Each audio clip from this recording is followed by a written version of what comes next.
Hi, this is Grandma, and my first time on Twitch on the MS MakeCode channel. And today I am being very, very brave because several reasons. One, notice I am using Pelly's wonderful thing called Streamer, which is in beta. And of course, using a beta should always make you a little nervous. Plus, this I haven't had any real experience with it, although I've played with it a lot. Also, I am using MakeCode Arcade Beta, another beta. And this is the first time I've broadcast with it, although I've actually used it for a while.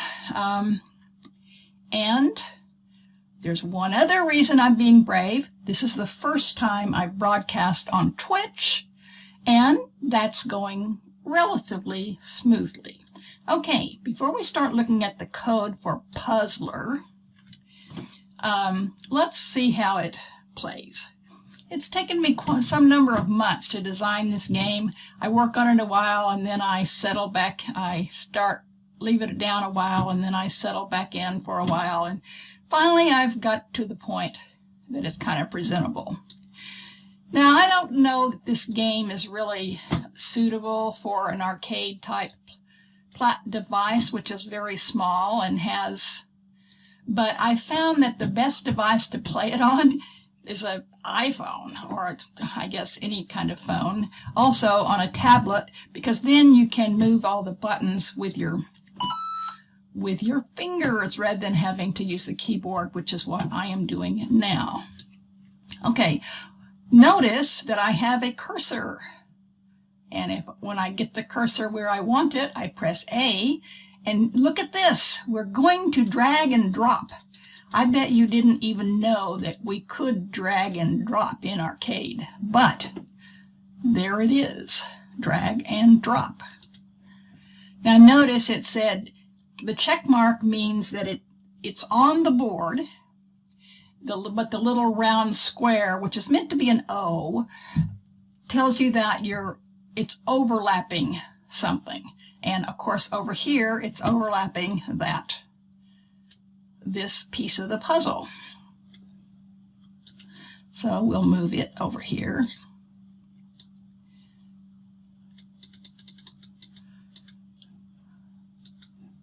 Okay, we finished, and we scored.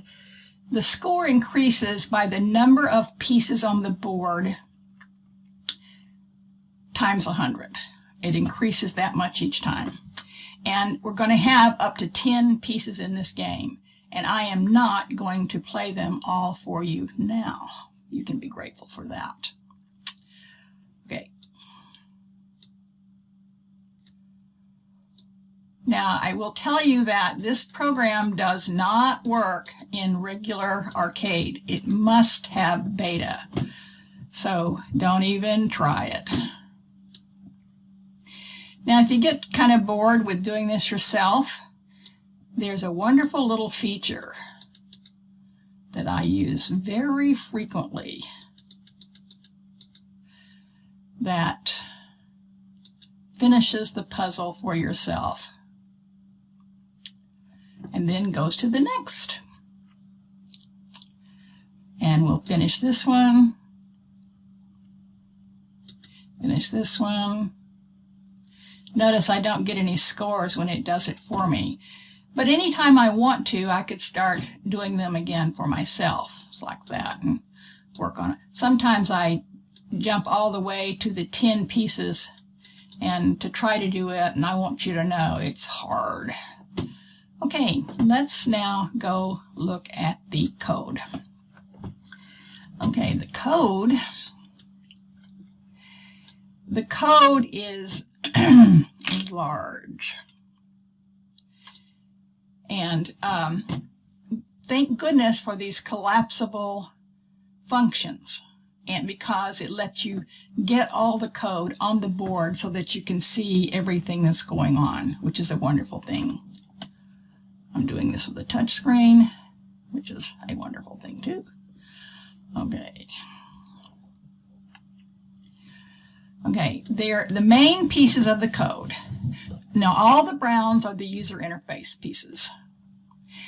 The green area is kind of where you get started. You set up the board, you set up the game, and so on. So I put everything to do with starting right here. Then A has to do with the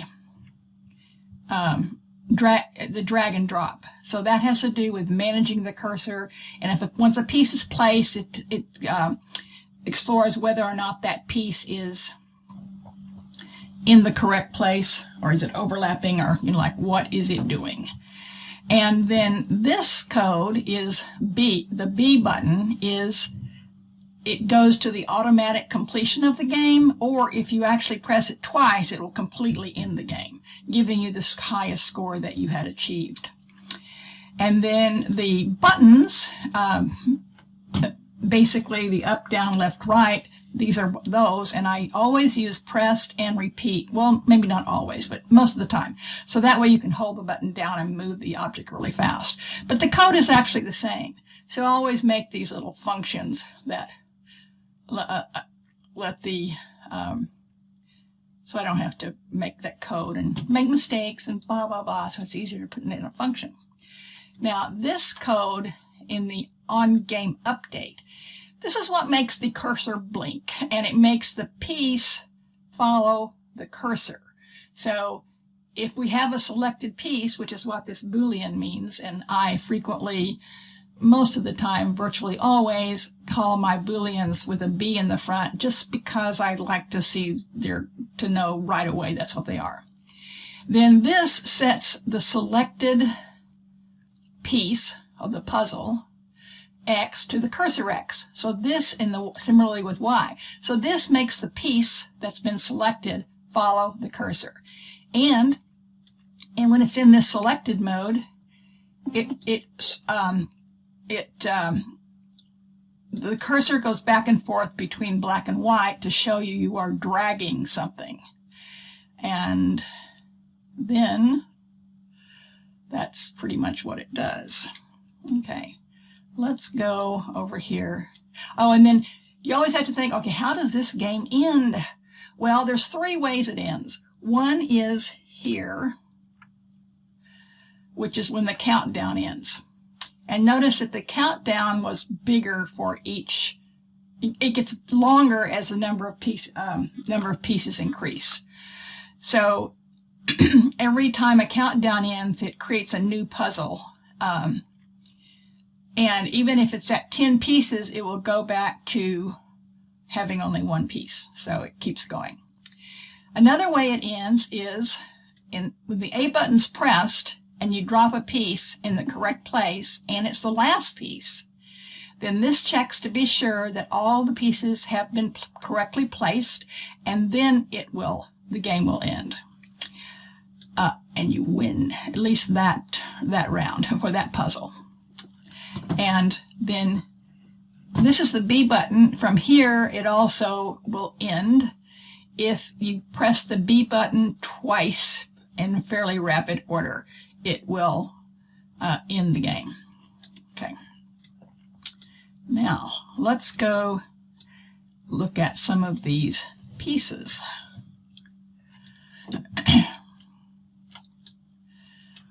I'm sure you know that on start is where we initialize things.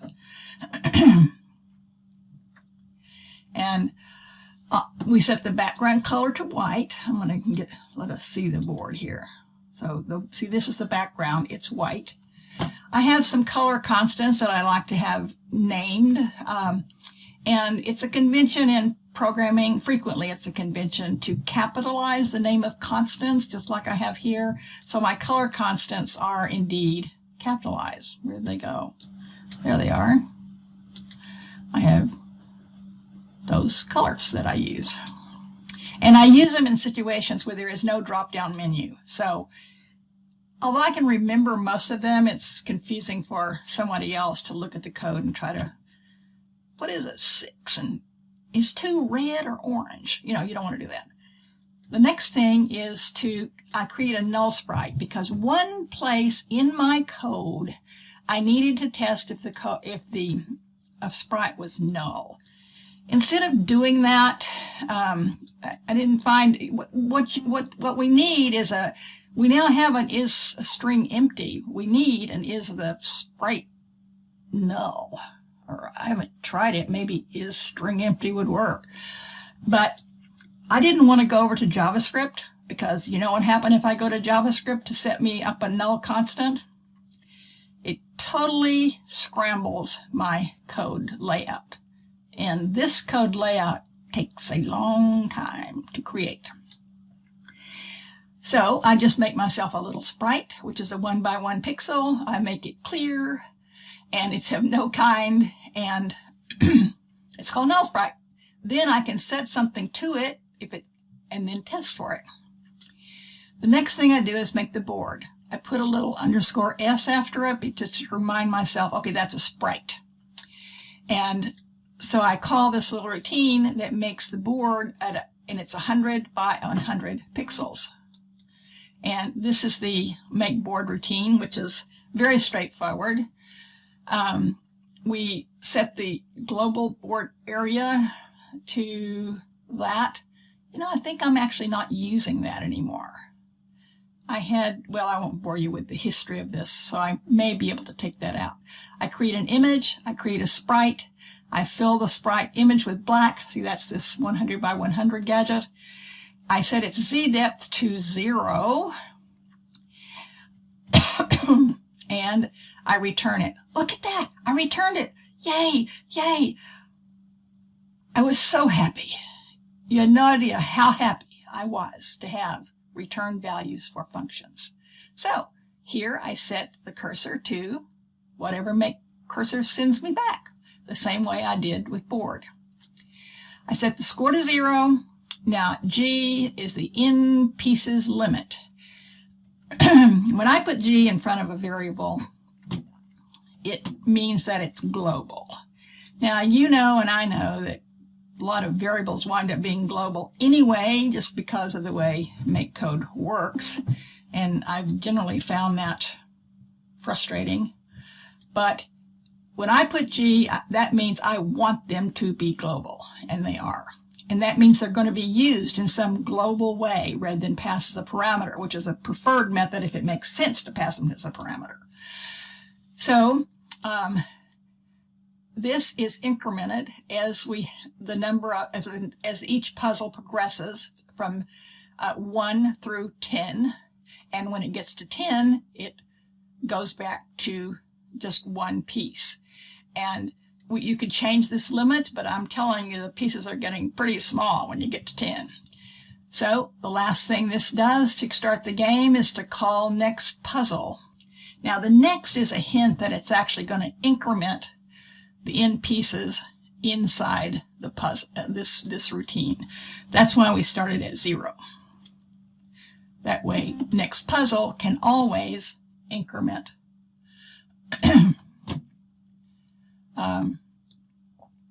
So this is next puzzle. We keep the prior score, and maybe I'm not using that variable anymore either. I think that maybe that goes back. I don't remember. Okay. Then I have a little routine that cleans up after the prior board. There were some rays that got filled up and miscellaneous other things that you needed to clean up so that you could start fresh with a new board. I put the cursor someplace on the screen, someplace. I first started putting the cursor in some fixed place on the screen.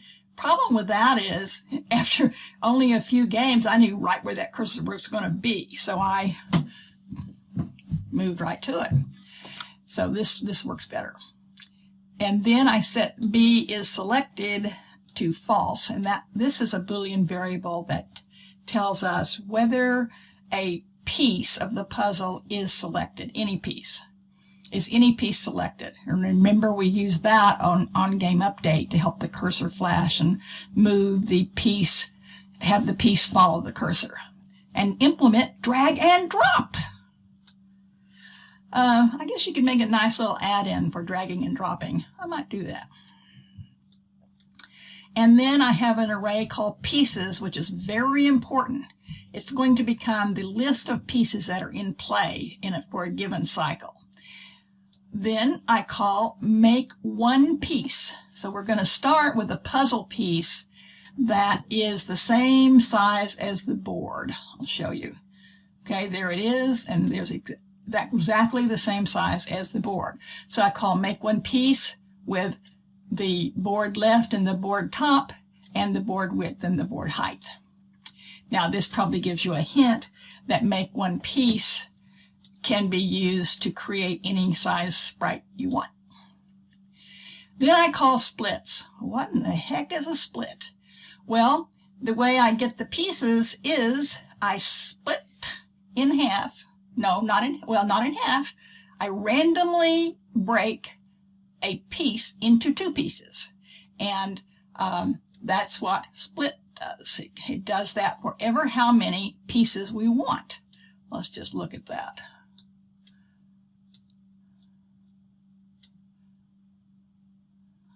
Look at that. Well, let's look at it after I close this. Then I call scatter, and we're going to look at that too. Once I have all the pieces placed, they're actually on the board. And at that point, I want to scatter them across the screen so that you have to find them. And that's kind of a fun thing. And it was a little bit challenging to write because I kept putting them off the whole screen. But anyway, I think I fixed that. Then you start the countdown. And notice that there's a variable here, the number of pieces, in the way I set the countdown.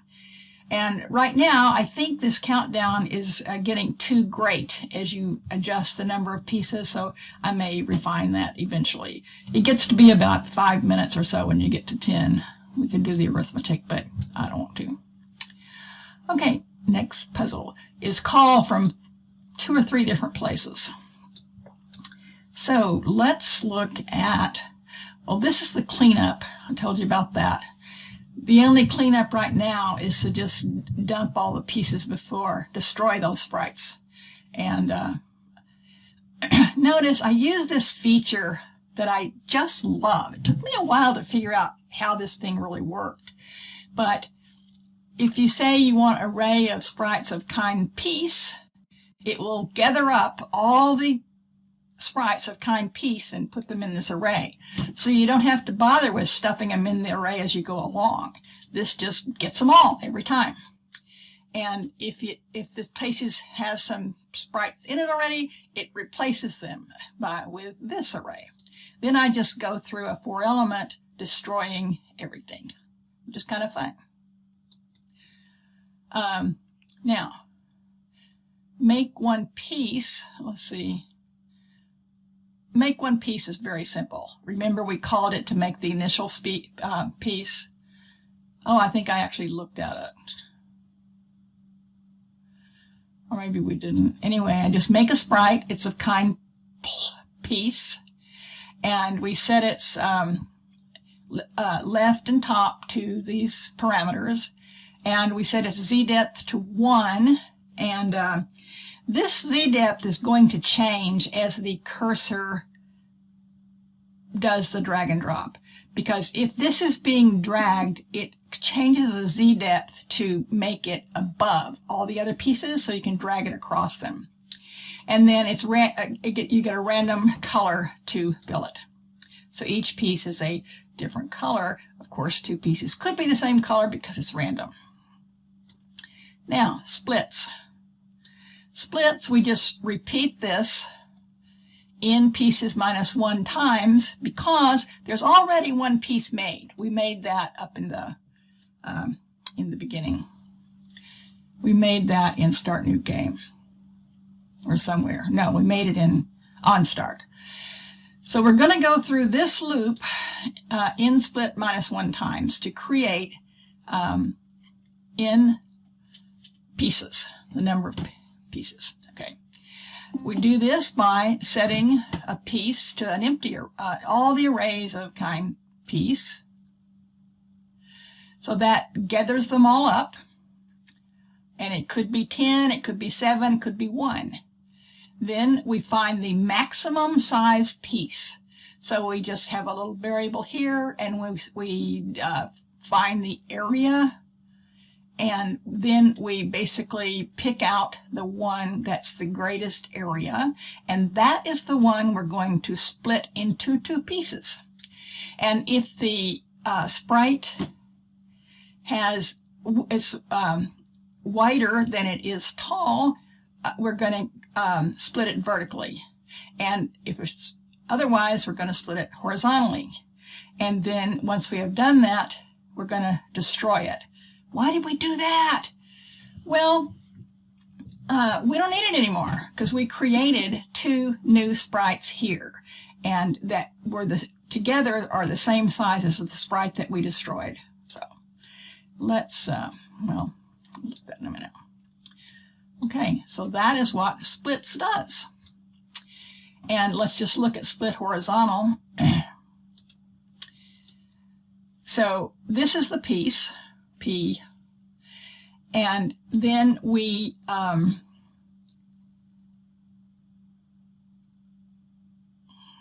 sorry, this is split vertical. We randomly generate what width we want for one of the pieces, and we do that by calculating. Did I change that? No. We want the width of the whole piece divided by a random number, 2 to 3. So it's either going to be half, or as a third, or a fourth of what the original sprite was.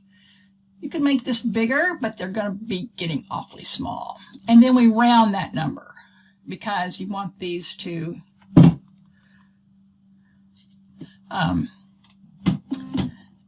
come out to a whole number. Then the other rectangle's width is that width, the whole width minus that width. And then you just make one piece with that information. And we've looked at make one piece before. And split horizontal is exactly the same, except we split horizontal.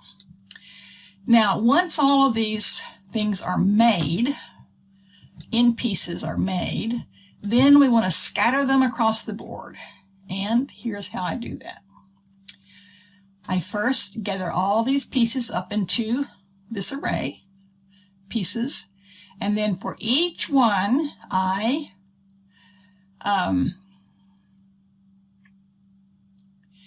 remember its old position.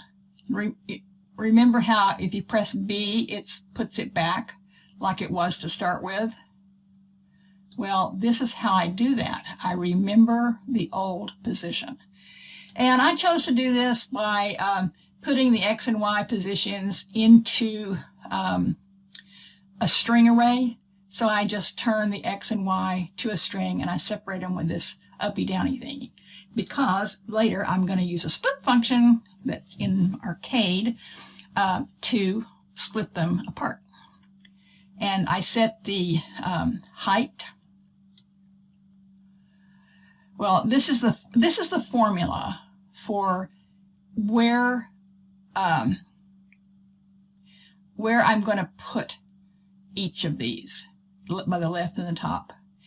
And so I need in my calculation, H is half the width and W is half the, H is half the width, thank you, and W is, I did it again. H is half the height and W is half the width. Then what this formula does is it makes sure that there's no more than half of the sprite hidden. That is, it's not on the board. See how this one is not on the board? Well, it's actually more than half. I think I've forgotten exactly what it is. It's kind of complicated to figure this out, but I think I got it. Okay, but so I had to do some drawings actually to figure out what I wanted these formulas to be. That's how you scatter everything. Now, we'll make some more fun here. Now, the A button, all the action kind of takes place in the A button. So when the A button is pressed, if if a piece is selected, that's when you press it and you just moved it to somewhere. So if it's selected, then we're going to do this stuff. But let's just go to the place where if it's not selected and get rid of that. Then all we do there is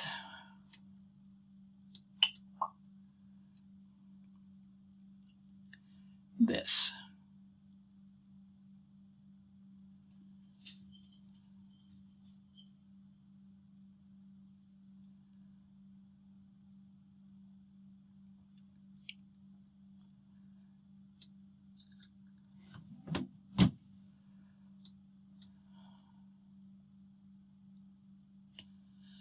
Okay, I think I better come back to this.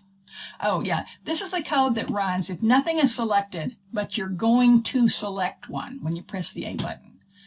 So to do that, so the A button is pressing down on one piece. So we call this function called findSelectedPiece, which just goes through here and searches all the pieces until it finds one that overlaps with the cursor. And sometimes if there's one piece below the other piece, then the cursor may pick up either one of them. So you can't, it's not always the one that's on top. At any rate, that's how it finds it.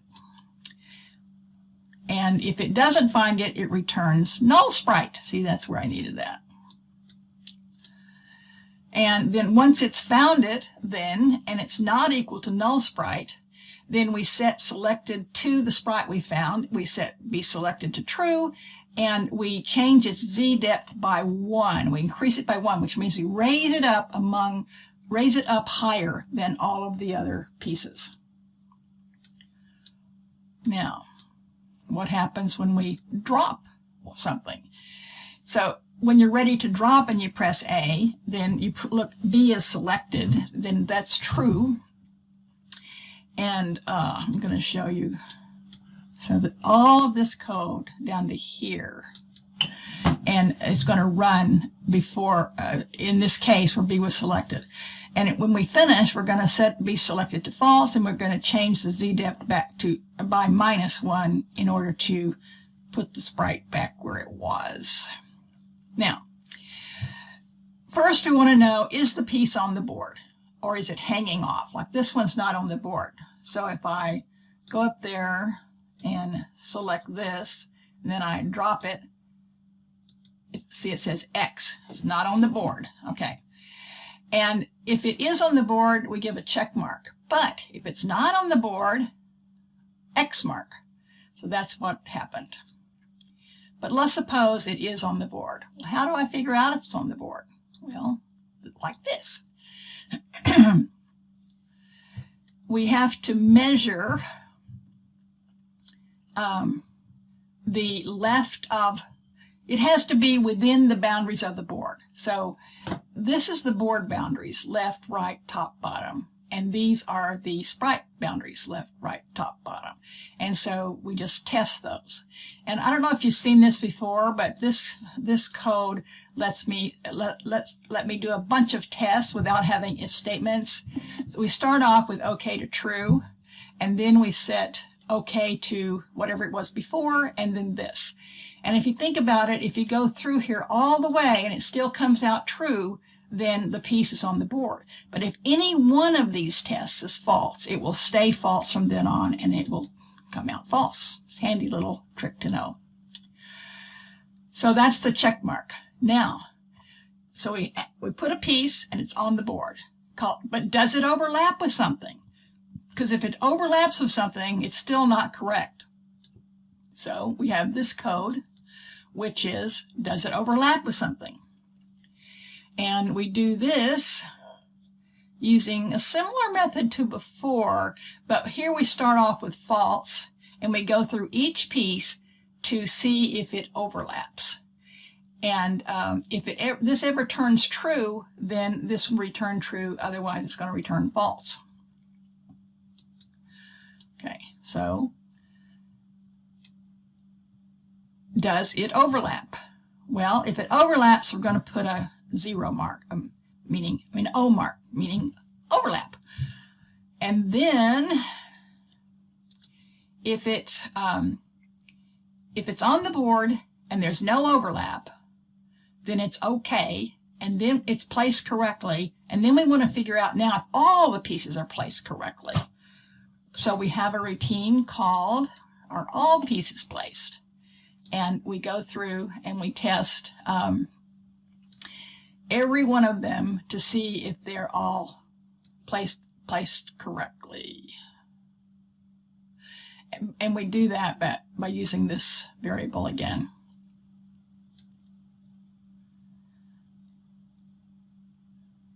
Actually wondering, there might be a bug there. There might be a case where that doesn't quite work, but I'll look at that later.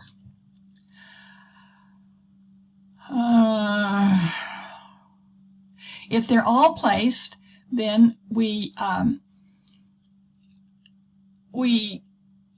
ask, is this puzzle done? No, I'm sorry, that was not a bug, never mind. All it did was check if all pieces were placed. If this puzzle is done, we're going to...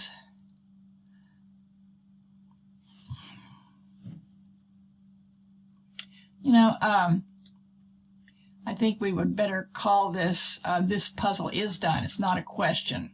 So I will just change that right now.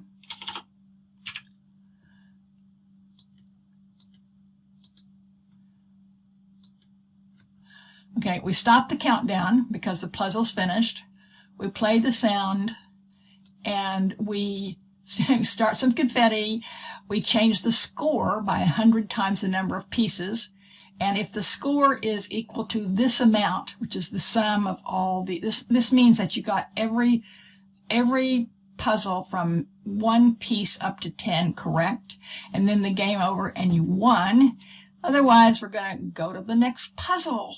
And it increases the number of pieces by 1, and it goes back and does its thing. Okay, now this puzzle's done. Oh yeah, that's where I just calculate what the winning score would be. Just go around in the loop and accumulate all the possible scores for 1 through 10 pieces. So that is what... so I've showed you everything here except how to make these marks, and I'm doing it very brute force. So here is a check mark. So I just have a little,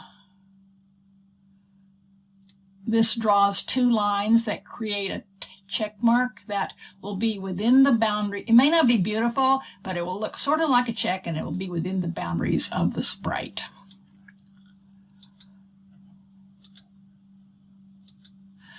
And same with O mark, and same with X mark.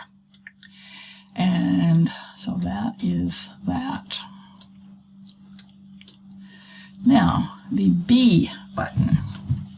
The B button is what makes it in the game. So this one places the sprite, goes on to another one, goes on to the next one, and then if I press it twice real fast,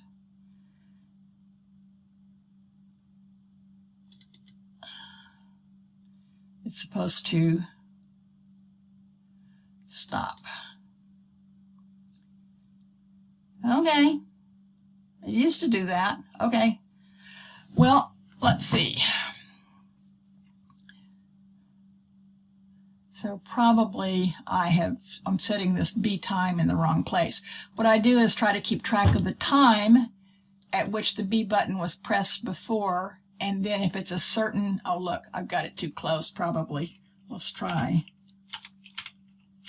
If you get it too long, other funny things happen. So and unfortunately, this would probably be different on different computers.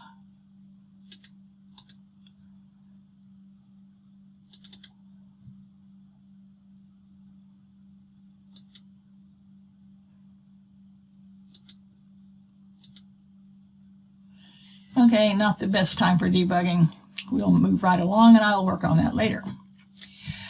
And so the B button, if we weren't trying to end the whole game, then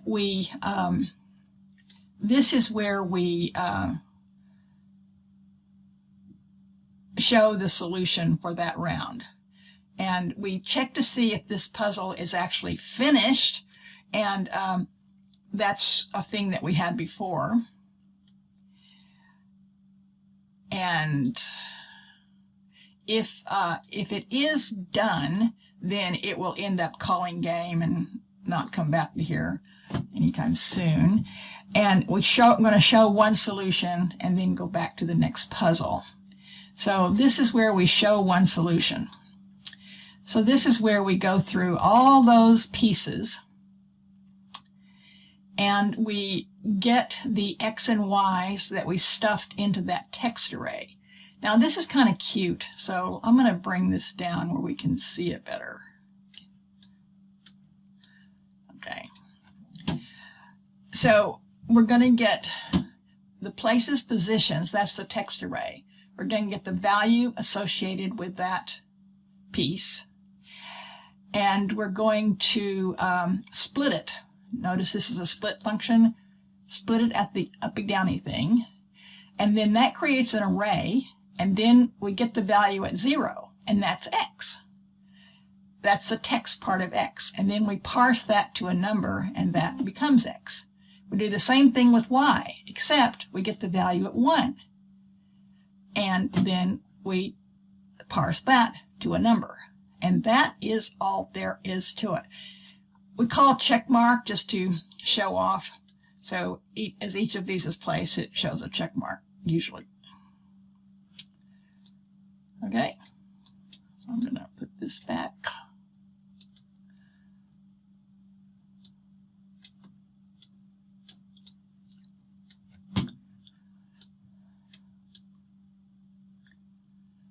Let's see, is there anything else that's particularly interesting?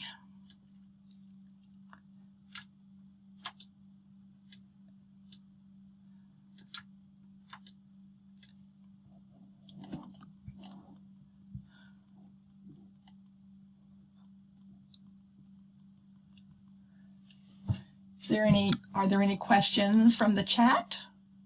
Don't see any. I can read the chat better on my iPad than I can on the other screen I have.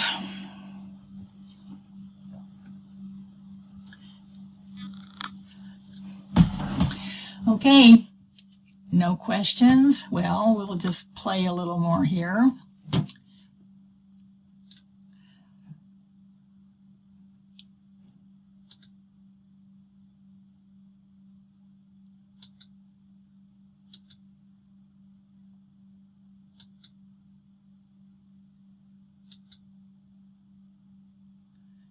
I want to show you how small the pieces get when you get up to 10 pieces. We're almost there.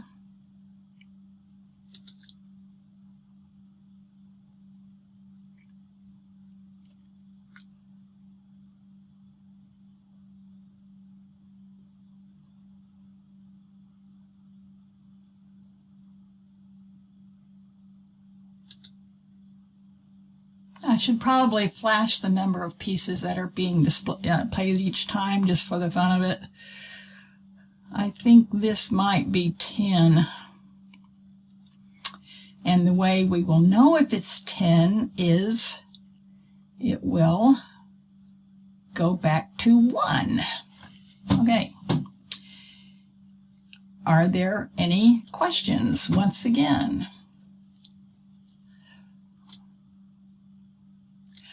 Okay, thank you for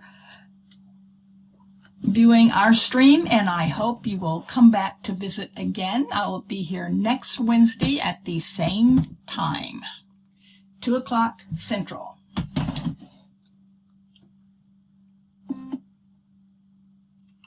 Bye.